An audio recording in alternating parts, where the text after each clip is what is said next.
kita introspeksi diri kita, kita lihat diri kita sebagaimana yang dikatakan Nabi SAW, "Idza mata ibnu Adam inqata 'amaluhu illa thalatha." Ketika seorang anak Adam meninggal dunia, amalannya terputus selesai kecuali ada 3 hal yang tidak akan henti sampai kapanpun dari perbuatannya. Dari 3 hal tersebut kita introspeksi diri kita, apakah dari 3 tersebut ada minimal 1 dalam kehidupan kita atau tidak ada sama sekali. Amal jariah, mungkin sedekah saya pas-pasan, mungkin keluarin harta saya untuk jariah pas-pasan. Yang kedua, saya nggak punya ilmu yang manfaat, saya hanya orang kantoran. Kita lihat yang ketiga apa? Waladun salih, anak yang soleh. Allah Subhanahu wa Ta'ala, malam hari ini kita berkumpul di tempat ini. Sebenarnya ada satu hikmah yang luar biasa yang bisa dipetik dalam perkumpulan kita ini.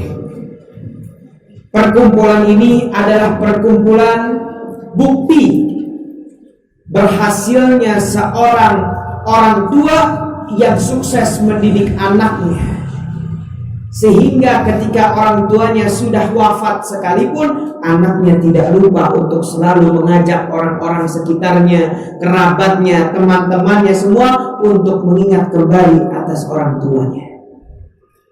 Dan ini peringatan buat kita bahwa kita berharap perkumpulan semacam ini menjadi tanbih, peringatan buat kita. Apakah kelak anak-anak keturunan kita akan menjadi anak-anak yang sama ketika wafat?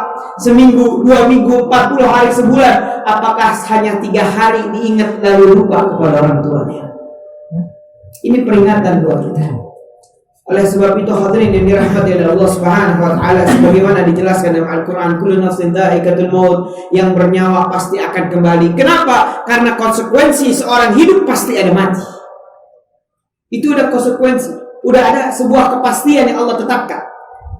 Makanya kita sebagai orang beriman jangan tanya kapan mati, tapi yang ditanya kaifan namut, bagaimana kita mati. Kalau mati pasti, siapapun pasti akan mati. Tapi pertanyaannya kaifan namut, bagaimana kondisi saya mati. Kita nggak tahu bagaimana kondisi wafat kita nanti. Apakah wafat meninggal dunia dalam keadaan baik atau naudzubillah dalam keadaan buruk. Oleh sebab itu orang beriman jangan tanya kapan mati, karena kalau mati sebuah kepastian. Sebagaimana sorga, jangan berharap masuk sorga karena sorga sebuah kepastian, tapi berharap jangan sampai disiksa di neraka. Karena Nabi SAW bilang kullu ummati yadkhulul jannah, semua umat pasti masuk sorga. Kita berharap mudah-mudahan jangan sampai disiksa di dalam api neraka. Makanya kita berharap mudah-mudahan acara semacam ini peringatan buat kita. Kita introspeksi diri kita, kita lihat diri kita sebagaimana yang dikatakan Nabi SAW, "Idza mata ibnu Adam inqata 'amaluhu illa thalatha." Ketika seorang anak Adam meninggal dunia, amalannya terputus selesai kecuali ada 3 hal yang tidak akan henti sampai kapanpun dari perbuatan dia. Dari 3 hal tersebut kita introspeksi diri kita, apakah dari 3 tersebut ada minimal 1 dalam kehidupan kita atau tidak ada sama sekali. Dan salah satunya yang paling istimewa, kalau dikatakan amal jariah, mungkin sedekah saya pas-pasan, mungkin keluarin harta saya untuk jariah pas-pasan, kondisinya sulit untuk kita memberikan jariah. Amalan itu susah. Yang kedua, saya nggak punya ilmu yang manfaat, saya hanya orang kantoran, atau saya tidak bisa memiliki ilmu yang bisa saya berikan kemanfaatannya. Saya nggak bisa, sedikit saya punya amalan itu. Kita lihat yang ketiga apa? Waladun salih, anak yang soleh, yang Allah titipkan kepada kita amanat yang luar biasa, memiliki seorang anak. Kalau jariah kita tidak bisa atau tidak mampu dengan begitu dahsyatnya, ilmu kita pas-pasan, jangan sampai anak yang soleh juga nggak ada. Kalau sampai 3 tersebut tidak ada, apa yang mau kita harapkan ketika seseorang meninggal dunia? Makanya kalau diundang, ya ada kiai, ada ulama, orang-orang soleh meninggal dunia, pasti yang istimewa adalah anak-anak mereka luar biasa. Bikin 40 harian, bikin lagi nanti haul tahunan, setiap tahunnya luar biasa. Ini bukti keberhasilan seorang orang tua yang mendidik anaknya. Karena berapa banyak orang di luar sana yang ketika bapaknya meninggal dunia 3 hari ingat, setelah itu lupa. Jangankan bikin acara semacam ini, datang ziarah ke makamnya saja tidak pernah disentuh. Ini bahan introspeksi buat kita. Kita berharap mudah-mudahan kalau jariah kita pas-pasan, ilmu yang bermanfaat kita pas-pasan, kita berharap, ya Allah, saya cuma minta satu, kalau saya bukan orang yang soleh, minimal anak saya jadi anak yang soleh yang tidak pernah berhenti mendoakan saya sampai kapan. Itu yang kita harapkan. Makanya dijelaskan, ya, di zaman kita saat ini Nabi SAW menjelaskan, sayati zamanun ala nasi asabiru ala dinihi kal qabidu ala jamrih. Akan datang suatu zaman, kata Nabi, di manakah seseorang sabar terhadap agamanya sebagaimana dia menggenggam bara api. Sulit, susah dia pegang agama. Nih di zaman kita. Makanya anak-anak kita, sekitar lingkungan kita, berapa banyak kita lihat pakai mata kita.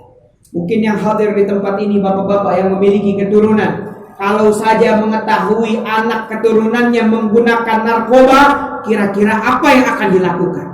Kalau bisa diusir dari rumah, diusir. Bapak-bapak di tempat ini melihat anaknya meminum minuman keras, melakukan perbuatan maksiat, apa yang dilakukan? Kalau bisa dimaki-maki, diusir dari rumah. Kenapa? Bikin malu. Karena melanggar apa yang ditetapkan oleh Allah. Tapi berapa banyak di zaman kita saat ini, di waktu maghrib wal isya, anak-anak kita meninggalkan sholat dengan sengaja, nggak ada yang ngomel. Gak ada yang marah orang tuanya.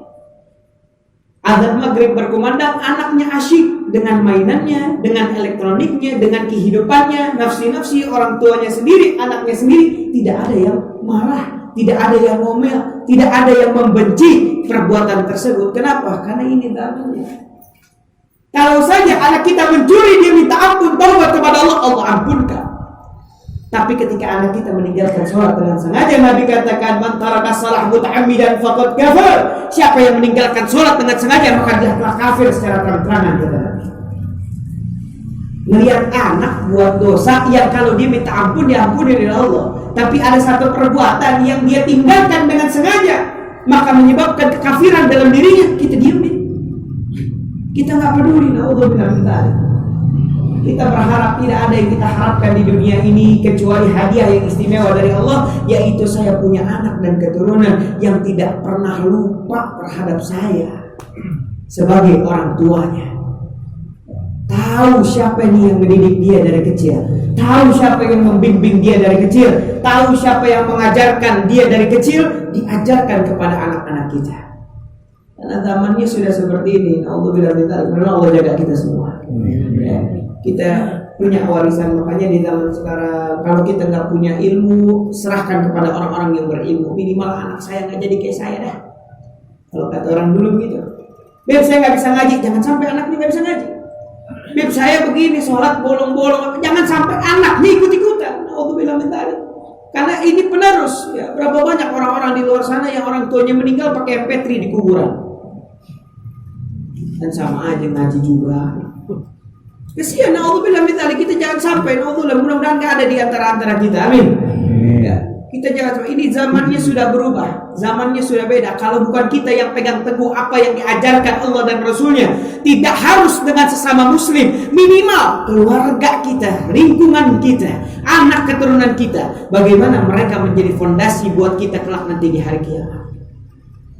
Makanya dibilang, kalau saja ada seseorang, ya, ada seseorang, ini para ulama selalu menyampaikan, andai kata ada seorang bapak yang disiksa oleh Allah Subhanahu wa taala di nerakanya Allah, hidupnya selalu berbuat dosa, disiksa oleh Allah Subhanahu wa taala di nerakanya Allah, lalu apa yang terjadi? Dia berhasil mendidik anaknya jadi anak yang luar biasa dan saleh. Andai kata anak tersebut duduk dengan para ulama di saat orang tuanya disiksa, lalu ini anak mengucapkan kalimat bis belum sampai Rahmanir Rahim, andai kata orang tuanya disiksa, Allah hentikan siksanya karena keberkahan anaknya yang berhasil dididik di dunia.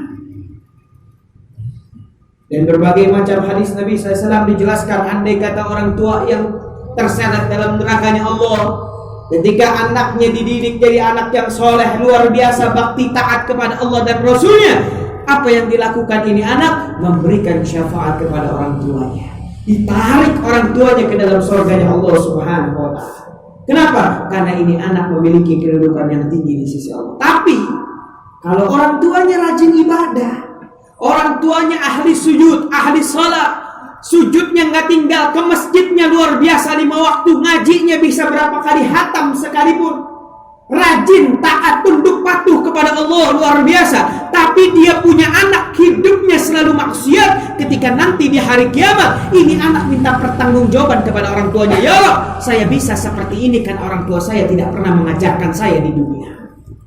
Saya nggak mau masuk neraka sendirian. Makanya Nabi SAW menjelaskan berapa banyak orang-orang yang amalan dia dengan sorga sudah selangkah.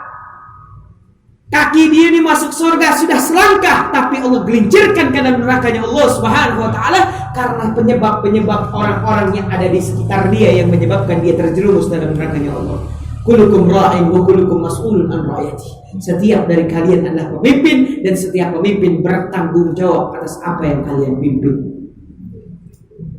Makanya kita berharap mudah-mudahan lingkungan kita, ya, karena banyak sekitar kita nih kalau buat sama tetangga luar biasa, tapi anaknya lupa. Kalau buat sama teman luar biasa, tapi istrinya lupa. Makanya kita berharap lingkungan kita minimal istimewanya adalah anak-anak kita menjadi anak-anak yang luar biasa dalam dididik kehidupan kita. Ya, ada satu kisah menarik. Ya, ada seorang wanita, seorang ibu-ibu janda memiliki anak satu. Ini ibu dari kecil ini anak, dia punya satu anak perempuan dari kecil, tidak pernah diajarkan sesuatu kecuali dicontohkan. Lalu ini ibu membangun sebuah lubang di belakang rumahnya. Dia bangun sebuah lubang, ya. Setiap ini anak minta makan, lapar, ini ibu masukin makanan ke dalam lubangnya, diam-diam ditutup pakai kain. Lalu dipanggil anaknya, sini, kamu mau makan kan? Sini. Ayo, angkat tangan, minta sama Allah, minta makan. Ini anak angkat tangan, ya Allah, saya minta makan. Akhirnya ini ibu apa? Ini ibu buka kainnya, dikeluarin makanan. Padahal ini ibu yang naruh. Besokannya begitu lagi, setiap anaknya minta makan, ini ibu bilang apa? Ayo sini, ke belakang. Ayo angkat tangan, minta sama Allah. Ini anak angkat tangan, ya Allah, saya pengen makan. Dibuka kainnya, dikeluarin makanan. Padahal ibunya yang meletakkan makanan di dalamnya. Setiap hari berjalan sekian bulan, sampai tiba waktunya ibunya sedang belanja ke pasar. Tiba-tiba di pasar ada keributan, ibunya ditarik oleh kepolisian untuk menjadi saksi. 3 hari ditahan di penjara. Ini ibu pusing, gimana kondisi anak saya di rumah sendirian. Anak kecil, gimana makannya, gimana minumnya. Begitu ini ibu pulang 3 hari keluar dari kantor kepolisian, dia lihat anaknya seger bugar. Ditanya, kamu dapat makan dari mana? Saya ngelakuin yang ibu ajarin tiap hari. Saya ke belakang, saya angkat tangan, saya minta, ya Allah, saya minta makan, saya buka ada makanan. Ini ibu kaget. Karena ini diajarkan kepada kita bahwa ketika seseorang dibiasakan, ya, maka Allah akan tunjukkan suatu keistimewaan. Kalau kita kan nggak begitu. Pak minta duit, ambil di lemari. Betul? Itu begitu. Ya, antum anak kasih contoh, ada anak, Pak minta duit, ambil di lemari, ambil. Pak minta duit, ambil di lemari. Pak minta duit, ambil di lemari. Besok dia ambil ke lemari, baru dia bilang, Pak saya minta duit ya. Benar gak? Kalau kita didik anak-anak kita bilang pengen dapat duit, sholat, minta sama Allah, biar Allah yang kasih duit.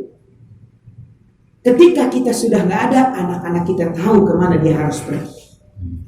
Anak-anak kita tahu kemana dia harus mencari. Kenapa? Bahwa saya hidup ini bukan yang nanggung kamu. Yang nanggung kamu Tuhan kamu Allah Subhanahu wa ta'ala. Yang ngasih kamu makan Allah, yang ngasih kamu rezeki Allah, yang ngasih kamu nikmat Allah, bukan Bapak. Kalau Bapak sudah gak ada, Allah tetap ada bersama kamu. Maka itu anak ditaruh di ujung gunung lagi sekalipun bisa hidup. Dilepas kemana, luar negeri, luar kota, ditaruh dimanapun, ini anak tetap bisa hidup. Kenapa? Dari kecil sudah dididik, ya, bahwa tidak bergantungan kepada orang tuanya, melainkan bergantung kepada Allah Subhanahu wa ta'ala. Dibikin fondasi anak yang soleh dari kecil, sehingga sampai wafat pun orang tuanya, ini anak tahu kemana dia harus pergi. Oleh sebab itu hadirin yang dirahmati Allah Subhanahu wa taala, mudah-mudahan bisa jadi pelajaran buat kita.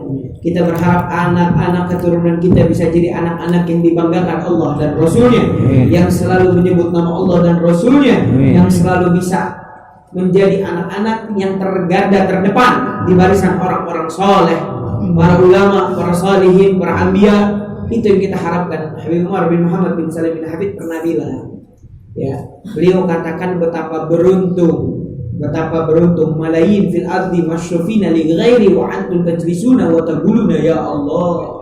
Berapa beruntungnya kalian ketika orang lain, jutaan manusia sedang berpaling dari nama Allah, sementara kalian duduk menyebut nama yang agung Allah. Di menit ini, di detik ini, jutaan orang, ada yang lagi maksiat, ada yang lagi melakukan hal yang buruk, ada yang tidak kenal kepada Tuhannya, tidak kenal kepada nabinya, bahkan tidak percaya kepada Tuhannya sekalipun, sementara kalian duduk menyebut nama yang agung Allah. Betapa kemuliaan Allah pilih kita bisa menjadi orang-orang pilihan Allah. Jangan sampai putus di sini. Kenikmatan ini jangan sampai selesai sampai di sini. Jangan sampai keturunan kita nggak bisa nih ngedapetin perkumpulan semacam ini lagi. Kenapa? Sudah sibuk dengan urusannya, sudah sibuk. Jangankan buat datang mengajian majelis ta'lim, buat nyebut nama Allah aja nggak sempat. Alhamdulillah. Jangan sampai putus di kita. Karena orang-orang dulu nih luar biasa. Ya, turun menurun terus kegiatan tahlil, ada maulid Nabi SAW, ada kegiatan tarawih, itu nggak pernah putus. Ya, dari zaman kong gitu kayak nggak pernah putus. Jangan sampai putusnya di kita.